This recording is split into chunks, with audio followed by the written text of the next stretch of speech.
నమస్కారం ఘంటారావానికి స్వాగతం. ముందుగా ప్రధాన అంశాలు. బీఆర్ఎస్ హయాంలోని చిక్కులు విప్పుతూ ఉద్యోగాలు ఇస్తున్నామన్న సీఎం.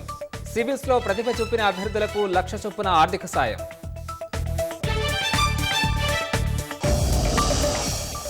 ధనిక రాష్ట్రాన్ని కేసీఆర్ అప్పుల కుప్పగా మార్చారన్న భట్టి విక్రమార్క.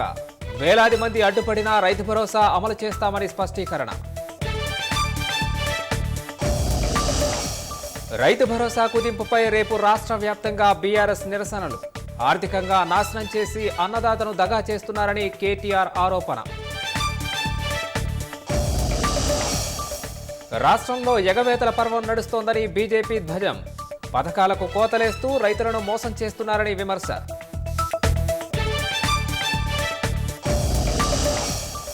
ప్రపంచ తెలుగు సమాఖ్య సభకు హాజరైన ముఖ్యమంత్రి. ప్రాథమిక విద్య తీర్పులు మాతృభాషలో ఉండాలన్న వెంకయ్య.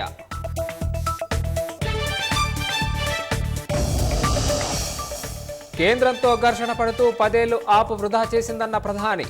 పనులు జరగకనే సంఘర్షణ పదం ఎంచుకున్నామన్న కేజ్రీవాల్.